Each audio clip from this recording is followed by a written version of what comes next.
is a Bramble Jam podcast.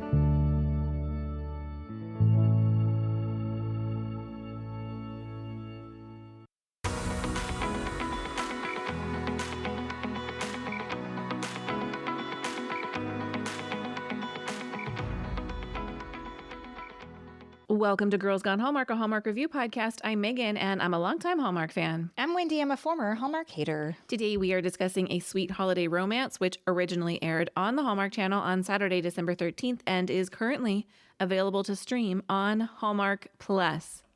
If you're not currently following us on Instagram, you're going to want to be. We're Girls Gone Hallmark, and that is going to be the home of the forthcoming 4th annual Countdown to Christmas. Is it 4 years we've done it? Bracket.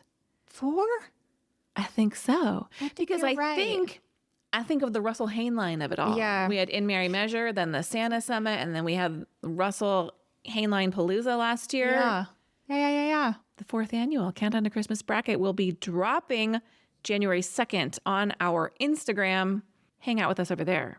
Hey, we love your emails and your voicemails. So you can drop us an email anytime or a voicemail because, to be quite frank, nobody's going to answer over there. That's right. It doesn't ring anywhere for us.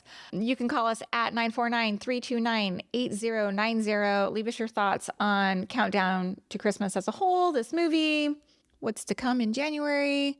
Or you can shoot us an email. We are at girlsgonehallmark@gmail.com. The emails were coming in fast and furious yesterday afternoon. Yeah, they were. I mean, we love it. Enough for another mailbag episode, perhaps. Yeah, possibly. Megan's laughing because the time is running out for us. Yes. So What? maybe. Who needs to sleep? I mean, who needs a Christmas gift? Not At anybody. this in our point, families. nothing's getting wrapped. Nope. Hey, let's hear a synopsis for A Sweet Holiday Romance. Sabrina lands a dream gig ghostwriting the memoir of a famous art dealer, complete with a luxe stay at the iconic Grand Fairbanks Hotel. A chance meeting with a charming British visitor named Ian sparks a holiday romance, complicated by mistaken assumptions about wealth, royalty, and who he really is. Jeff Beasley directed A Sweet Holiday Romance, marking his 41st directing credit. Earlier this season, he also helmed The Snow Must Go On and previously directed Dominic Sherwood in 2024's Haunted Wedding. Andrea Canning wrote the teleplay. Andrea has 28 writing credits and previously penned Catch of the Day earlier this year. Also 2 of the Love on the Danube movies and A Merry Scottish Christmas. This movie was based on the book A Magical New York Christmas by Anita Hughes. Jessie Schramm stars as Sabrina. Jessie has 67 acting credits and is currently co-starring in the series Chicago Med. She was last on Hallmark in Mystic Christmas from 2023. Dominic Sherwood co-stars as Ian with 17 acting credits. Dominic is probably best known for his role as Jace on the series Shadowhunters. This marks his second Hallmark project, previously starring in Haunted Wedding. Al Sapienza plays Grayson Westcott. Al has an impressive 300 acting credits and is probably best known for his roles on The Sopranos, House of Cards, and Suits. Adam Hertig plays Spencer. Adam has appeared in a ton of Hallmark movies, including The Santa Summit, Autumn at Apple Hill, and Following Yonder Star. Gino Anania appears as young Grayson, and Hallmark fans may recognize him as Brad from last year's A Carol for Two. With 26 acting credits, his Hallmark resume also includes Made for Each Other and an episode of The Spencer Sisters, now streaming on Hallmark Plus. That sounds like a sponsored ad. It's not. Well, we'll take it. Call us. Lauren Cochran plays Hazel. Lauren has 42 acting credits with standout roles in Hanukkah on the Rocks, Christmas on Call, Haunted Wedding, and Miracle in Bethlehem, PA. Bailey Chin plays Sabrina's bestie, Anna. While she doesn't yet have an IMDb page, she's a recent theater major graduate from the University of Manitoba, bringing a fresh, stage-trained energy to the role. Megan Best plays Charlotte. Megan has 21 acting credits, and this appears to be her first project for Hallmark. Rena Jolly plays Tabitha with 14 acting credits. Rena has previously appeared on Hallmark in Christmas on Call, 5 Gold Rings, and Made for Each Other. Marina Stevenson appears as Lady Braxton. Previous roles include Hanukkah on the Rocks, Haunted Wedding, and Holiday Hotline. Others include Donna Fletcher as Lady Violet, Lisa DiGiacinto as Emily, Alex Puck Golden as Leo, Chase Winicki as Barry, and Susan Lowen as Bunny. Let's take a quick break and we'll come right back with our first impressions of A Sweet Holiday Romance.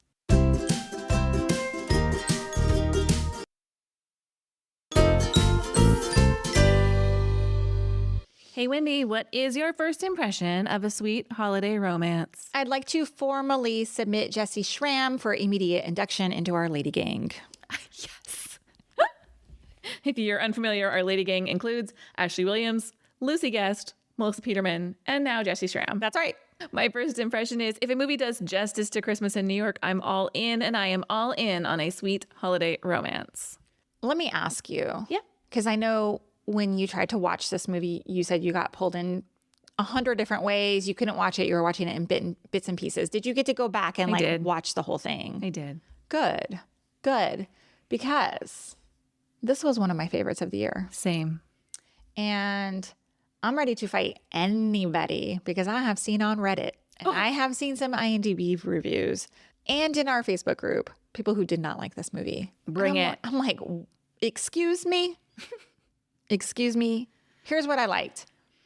It was fun and it was different in a way that worked for me. I loved the parallel storytelling.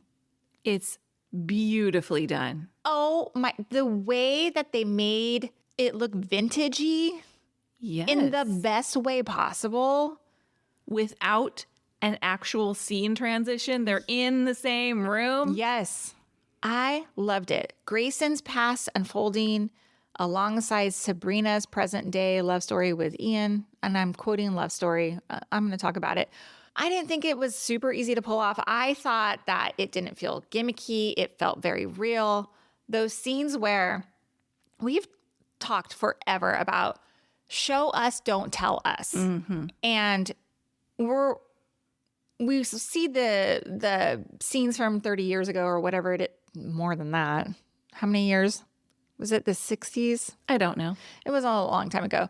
But we see those scenes unfold and then we see Sabrina watching those scenes. Like she's learning about it too. Yeah. But it just was done so well. It was done incredibly well. I have such a long list of likes about that parallel storyline.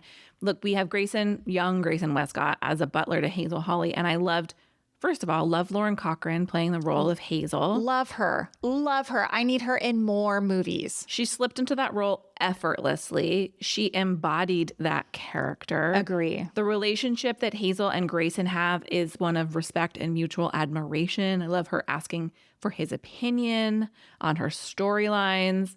Like you said, Grayson falling in love with Charlotte and the fact that he still clearly carries this love with him in spite of them no longer being in contact. The hotel, as you said, has a real timeless quality to it. So panning between the time periods was done in such a lovely way. Perhaps what I love the most about this, though, is that Gino Anania gets his redemption story. Agree. So you texted me and you said, do you know who plays the character of young Grayson Westcott? And I did not. And you told me we were not particularly kind to the character of Brad in last year's A Carol for Two. I didn't love Brad. I thought he came a little bit too hard. I was absolutely charmed by him this time around. He's the star of this movie. I agree. Not to take away from Jesse Schramm, I really enjoyed Jesse and Dominic as well. He's fantastic in this role. I agree. And I feel like we know that Jeff likes to curate a group. I'm talking about Beasley, the director. I say it like he's our friend. Likes to curate a group of people that he returns to time and time again. And he clearly saw something in Gino that perhaps we didn't get to see. And so I hope everyone involved feels a little vindicated that the audience got to see this side of this actor. Yes, because if you recall, we did an interview with Jeff Beasley last year, and I remember him specifically talking about this actor, Gino. He's like, oh, he's great. You guys are going to love him as Brad. And then we watched the movie, and I was like, I didn't really love Brad. Like, Brad was abrasive, a little annoying. Mm-hmm.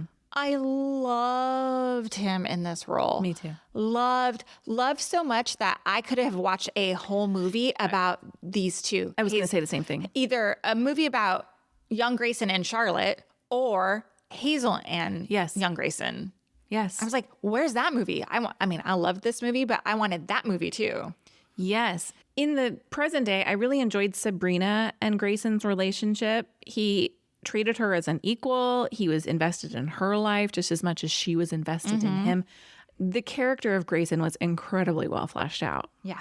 The stand-in for the Grand Hotel Fairbanks, which is obviously supposed to be the Plaza Hotel, is very well done, including the steps outside. There's several scenes shot on those steps. The Plaza has those iconic steps. And when you walk by, there are guards out there because they don't just let the riffraff into the lobby. Oh, really? Yeah.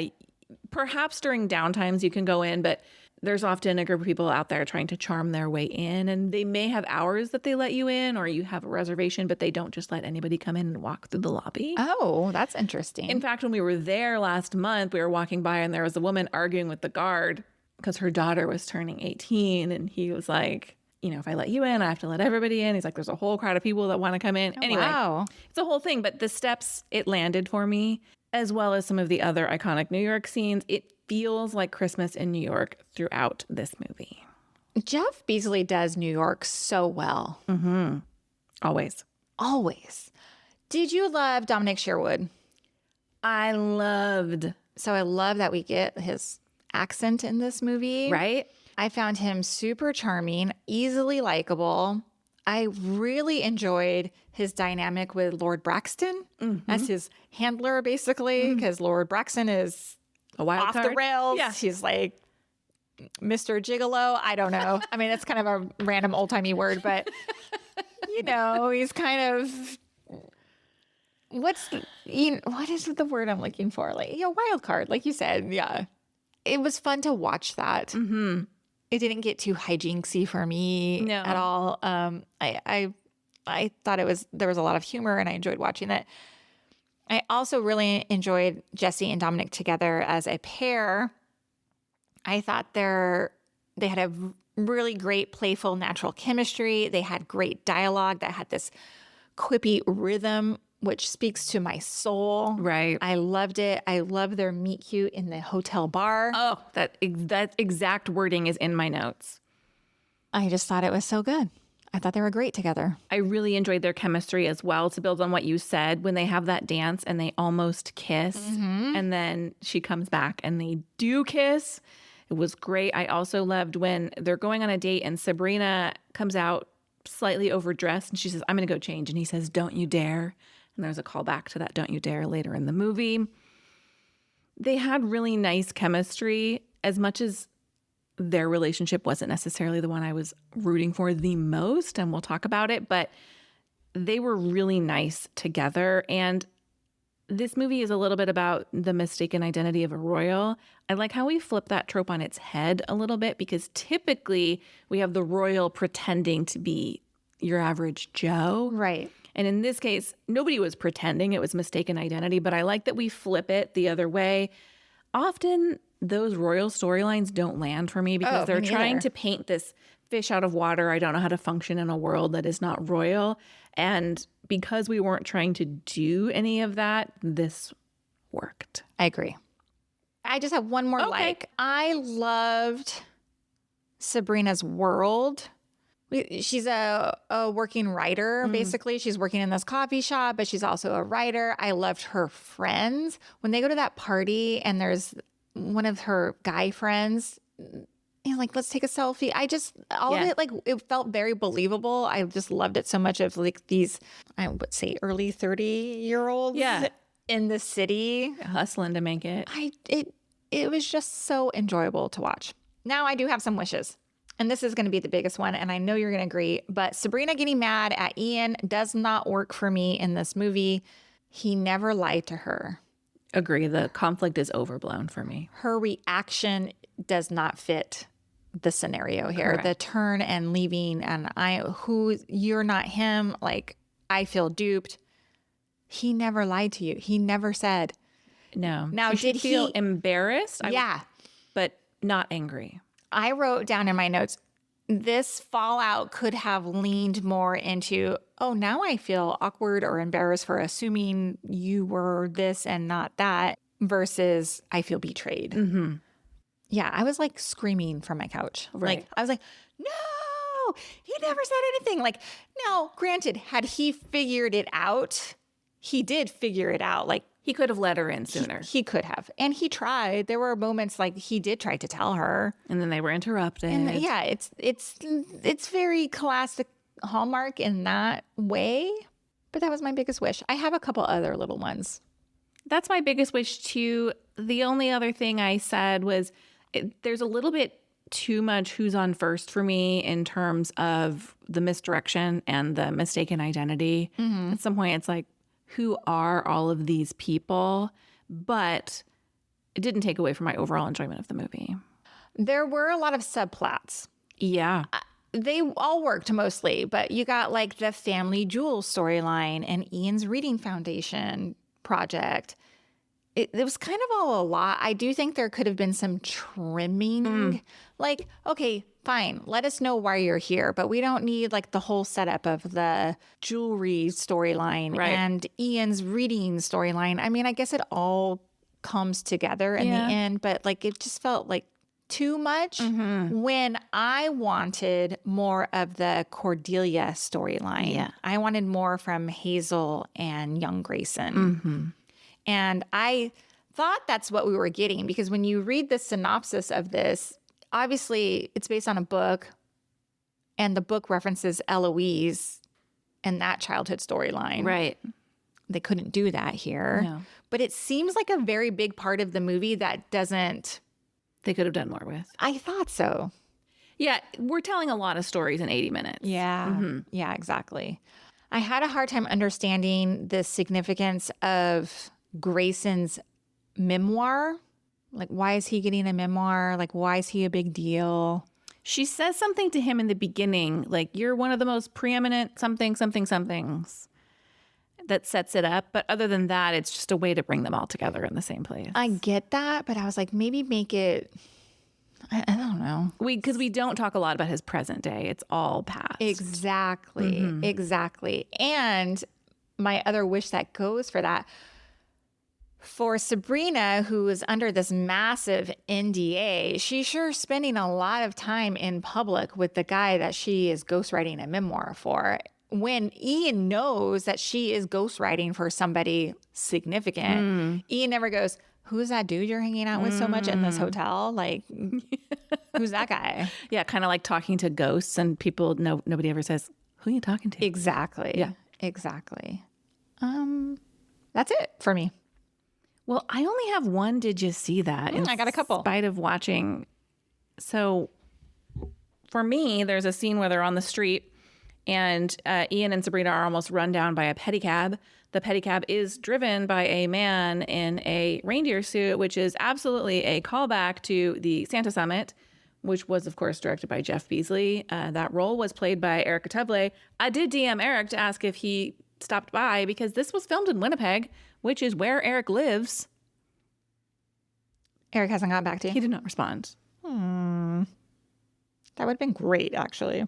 Wouldn't that be great? Just something that, and if you know, you know. And it's blink and you'll miss it. If you're not looking for it, you will not see it. I actually rewound it to see if it was the person was in a reindeer suit on the pedicab because. Could you tell? What was he in? He's in a reindeer suit. Oh, funny. Yeah. Love it. My Did You See That's are, there's a scene where they show the New York City skyline and you can see the Empire State Building and the lights on the building are red, white, and blue. And then we cut to Sabrina explaining to Ian that they changed the lights out on the building and then they show the building again and the lights are pink and green. Oh. So it's just like B-roll on top of B-roll. Yeah.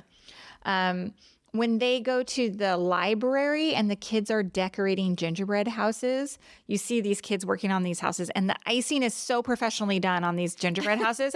And then they show Sabrina and Dominic's house that they're working on and it looks like a child has made it. Yeah. It's terrible. Terrible. There was a great line that Sabrina said that I just love so much. She says, I'm too square to be in any circles and I feel this deeply. I loved it. And my last Did You See That is on IMDb. If you go to Jeff's account, it shows an upcoming work, A Magical New York Christmas, which is this movie. It says it's in pre-production. Now, like obviously, you know, somebody put this in on IMDb originally as what it was. But if you look at it and you look at the cast, it has a lot of the same players who are in this movie, but then it has a whole bunch of other people, including Kristen Booth. But it doesn't have a character name. And I was like, what? Interesting. What's the story But here? it still shows Jesse and Dominic. No. Well, is it possible that that's not the same movie? It's the same movie because it has Al, who plays Grayson Westcott. Oh, and that's the name of the book, of course. Yes, and it has Susan Lowen, who plays Bunny. And then it has all these other characters, all these other actors in it. Tons. Interesting. Tons. And I'm like, what is the story here? I did read on Reddit, somebody had reported, I don't know if this is factual or not, but Jesse was hired like days before the production started. Oh, so was Kristen swapped out? I can't imagine they're playing the same character. I would think Kristen might have been Lady Braxton, perhaps. I don't know. Kristen's not old enough to play the Lady Braxton role. So when you look at the stars at the top, it says Al Sapienza, Kristen Booth, and Sean Patrick Folster. And so he, I assume, was hired to play the love interest. And I think we might have been telling a slightly different story here. Yeah, when did it change? Jeff, if you're listening, please message us and give us the details. There's no writer attached. So who knows if the screenplay had been adapted yet at this point. Yeah. Very interesting. I do believe Jeff does occasionally listen to this podcast. So drop in with your thoughts, Jeff. Well, let's rate A Sweet Holiday Romance. I gave it 4.75 stars. I gave it 4.5 stars. Thank you for listening to this episode of Girls Gone Hallmark, a Bramble Jam podcast. If you love this podcast, you know how much we love your ratings and reviews. You can leave them right in the Apple Podcast app, or you can give us a rating if you're a Spotify listener. And we'll be back next time with more Hallmark reviews. Goodbye. Say goodbye, Wendy. Bye.